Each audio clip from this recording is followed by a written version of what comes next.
Samajwadi party क्या कह सकती है कोई नहीं समझ सकता, क्योंकि 2 दिन पहले का कुंदन जी बयान देखे होंगे।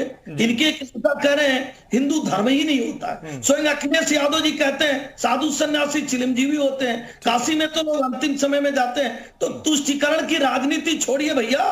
ठीक है, तारिक साहब की आवाज सही हो गई ऐसा लग रहा है। तारिक साहब अपनी बात खत्म कीजिए, और सिर्फ आरोप लगा रहे हैं या फिर इन आरोपों के अपनी बात खत्म साथ जो है आप लोगों के पास कुछ सबूत है कि मुस्लिमों के किसी मुस्लिम के घर का बिजली काट दिया गया हो, पानी काट दिया गया हो? ऐसा था सबूत जब चुनाव आयोग ने कहा था कि दीजिए, तो हमने न जाने कितने लाखों की तादाद में उन लोगों के जिनके वोटर लिस्ट से नाम गायब कर दिए गए थे, उनके नाम जाकर चुनाव आयोग को दिए थे। मैं ये बात कह रहा हूं कि आप चुनाव को प्रभावित करना चाहते हैं इन सब तरीकों से। हम हर तरीके से चुनाव लड़ने में सक्षम हैं, हम लड़ेंगे आपसे। मगर जो शिवपाल साहब ने कहा है वो एकदम सही बात कही। आप चुनाव को बाधित करना चाहते हैं, सरकारी तंत्रों का गलत इस्तेमाल करना चाहते हैं। आप मौलाना आजाद स्कॉलरशिप बंद कर देते हैं, सेंट्रल गवर्नमेंट 40% माइनॉरिटीज की स्कॉलरशिप बंद कर देती है। फिर मुसलमानों को जो एक पैदा हुए थे उसको आप बांटो की नीति से पसमानदा मुसलमान और फॉरवर्ड मुसलमान में बांटने की कोशिश करते हैं। उत्तर प्रदेश का मुसलमानों माइनॉरिटी डिपार्टमेंट का बजट 2017 में 3300 करोड़ था।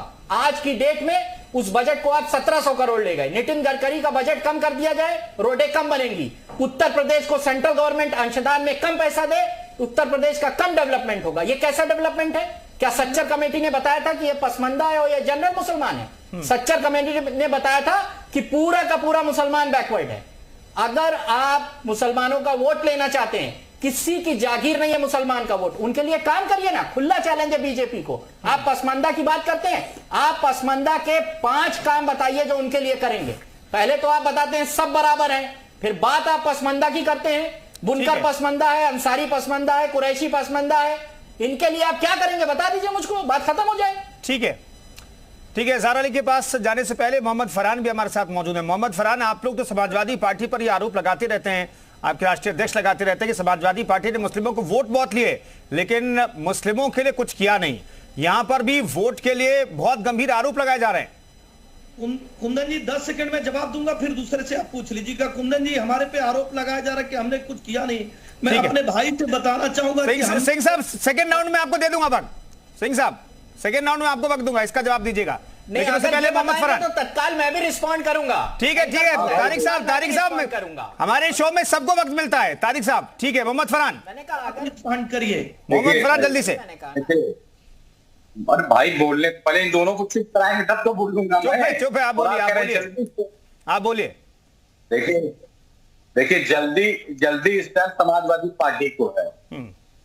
मैं जल्दी में रहकर अपनी बात नहीं कह पाऊंगा, क्योंकि एक बात ये समझ में आई गोटे चुनाव में कि जो मुसलमान उत्तर प्रदेश में इनको बड़े जोश के साथ 85% वोट दिया था, आज इस मुसलमानों का जोश जो है वो बिल्कुल ठंडा पड़ चुका है। और मुसलमान समाज ये बात समझ चुका है कि ये वही समाजवादी पार्टी है जो हमारा वोट तो लेती है मगर हमारे लिए कुछ करती नहीं है।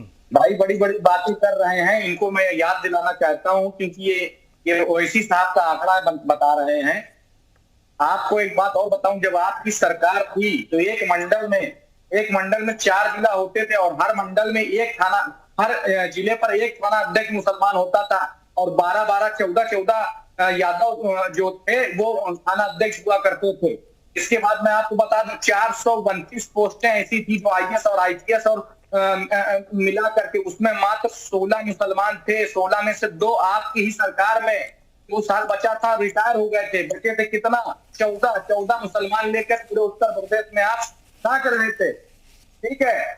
इसके बाद आपको और बताना चाहता हूँ, मुजफ्फरनगर दंगा से लेके शामली आंवला कांड, कोई ऐसा दंगा नहीं बचा जिस दंगे में मुसलमान प्रभावित ना हुआ हो। इसके बाद ठीक है, बहुत महत्वपूर्ण बात तो मुसलमानों को बहुत नागवार गुजरी, जानते हैं क्या?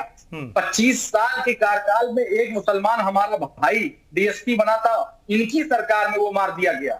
इनकी सरकार में वो मार दिया गया। अगर वो भारतीय जनता पार्टी की सरकार में मारा गया होता तो अभी ये क्या नाम मुसलमानों को बरगला कर रोड पर ला दिए होते और फिर यही भारतीय जनता पार्टी की लोग, पुलिस उनको मारती पीटती और फिर उनकी पीठ लाल हो जाती, फिर मरहम लगाते और कहते कि देखो भारतीय जनता पार्टी वालों ने कितना मारा है मुसलमानों को, और पूरे टीवी पर लाकर दिखाते, खोल के पीठ की देखिए मुसलमानों को भारतीय जनता पार्टी वाले ने मारा। और मुसलमानों से सहानुभूति लेते, कहते देखो हटाना है और वोट देना है। जबकि सुन लीजिए सर, सुन लीजिए, आपने दोनों लोगों को बहुत टाइम दिया, मुझे तो सुन लीजिए, मैं थोड़ा सा बात खत्म कीजिए। फरहान साहब मैंने आपको पूरा मौका दिया, कहिए। खत्म कर रहा हूँ,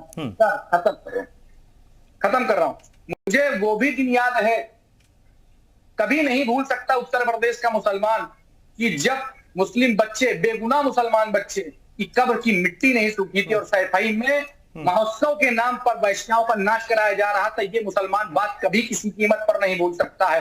हो सकता है समाजवादी पार्टी के प्रवक्ता इस टाइम रफू करने का काम करें, अखिलेश जी का पक्ष लेने का काम करें, मगर मैं एक बात हक और ईमान से कहता हूं कि हमने तर लुकने के लिए अपने ईमान का सौदा नहीं किया। आज उत्तर प्रदेश का मुसलमान ये समझ चुका है कि समाजवादी पार्टी और भारतीय जनता पार्टी एक ही सिक्के के दो पहलू हैं। ठीक है इजहार अली साहब, पूर्वांचल में क्या मुस्लिम जो है एसबीएसपी के साथ जुड़ा है, और चूंकि आपके राष्ट्रीय अध्यक्ष जो है जबरदस्त तरीके से प्रचार में जुटे हुए, जब से चुनाव का ऐलान हुआ है तब से जुटे हुए हैं, लेकिन मुस्लिम है किधर? 85,000 के आसपास मुस्लिम आबादी है, और ये मुस्लिम आबादी अगर शिफ्ट एक तरफ हो जाती है तो जीत किसी के लिए भी आसान हो सकती है। देखिए कुंदन जी, पूर्वांचल ही नहीं पूरे प्रदेश में जो है मुस्लिम समाज सुहेल देव भारतीय समाज पार्टी से बहुत ही अधिक मात्रा में जुड़ रहा है, और लगातार प्रतिदिन जो है कहीं ना कहीं से और किसी न किसी जिले से बराबर हमारे जो नेता और कार्यकर्ता हैं चौपालों के माध्यम से और पार्टी के कार्यक्रमों के माध्यम से सर्व समाज को जोड़ने का काम कर रहे हैं। देखिए समाजवादी पार्टी तो मुसलमान चिल्ला रही, लेकिन जब ये 4 बार की सरकार में थे तो एक बार भी इन्होंने नहीं सोचा कि लाइए डिप्टी सीएम बना दे। क्या मुसलमानों को दिया? खाली मुसलमान कम्युनिटी से एक आदमी को लेकर उसको टिकट दिया, विधायक बना दिया, बस हिस्सेदारी हो गई। मुसलमानों के लिए क्या किया आज तक समाजवादी पार्टी 4 बार सरकार में? आप बताइए, अगर इनका बस चलता तो मदरसों में जो शिक्षक भर्ती होती वहां भी यादव समाज के लोगों को बैठालते। आप बताइए कितना इंस्पेक्टर और सिपाही और लेखपाल बनाया? नहीं बनाया ना। तो ये जो है केवल चिल्लाते हैं और मुसलमानों का हक लूटते हैं। समाजवादी पार्टी जब सरकार में आती है तो केवल अपने समाज के लोगों का, केवल अपने लोगों का ध्यान रखती है और अपने लोगों को मलाई काटने का पूरा जो है चांस देती है। मुसलमान तब ये भूल जाते हैं। अभी आपने कुंदन जी देखा 2022 के चुनाव में समाजवादी पार्टी के मंच से कैसे मुसलमानों को ढकेला गया, ये जग जाहिर है, आपके पास फोटोज और वीडियोज होंगे। तो ये मुसलमानों को केवल धोखा देने का काम करते हैं। और अभी ये सपा के प्रवक्ता महोदय बैठे हैं, ये नहीं बताएंगे उत्तर प्रदेश सरकार ने अभी मदरसों को आधुनिकीकरण के लिए कई 100 करोड़ रुपया दिया है, ये नहीं बताएंगे। ये केवल बांटने का काम करेंगे कि हाय भाजपा खा जाएगी। अरे भाई, मुसलमान अभी आपने देखा कि नगर निगम के चुनाव में, नगर निकाय, तारिक खान साहब आपको रिस्पॉन्ड करना चाहते हैं। तारिक खान साहब के पास जाऊं से पहले हमारे साथ रुद्रप्रताप जी मौजूद हैं, उनका रुख कर लेता है क्योंकि ब्रेक का भी वक्त हो जाएगा। रुद्रप्रताप दुबे साहब, यहाँ बात पूरी हो जाने दीजिए। नहीं आता हूँ सर, इजहार अली साहब थोड़े मजबूरियां हैं, ब्रेक की मजबूरी है। दोबारा आऊंगा, दोबारा आपके पास आऊंगा। कुंदन जी देखिए, अब हमको ये कोई बात नहीं, सबको समय दिया, हमको समय नहीं देंगे। चलिए इजहार अली साहब खत्म कीजिए, जल्दी से कंक्लूड कीजिए, जल्दी से खत्म। नहीं, आप ये समाजवादी पार्टी के प्रवक्ता महोदय बैठे हैं, इनको बस एक है कि हाय दादा बीजेपी खा जाएगी। अरे भाई, अभी नगर निकाय के चुनाव में पसमानदा समाज के साथ मुस्लिम समाज के लोग, काफी सर्व समाज के लोग कितनी संख्या में भाजपा को वोट दिया।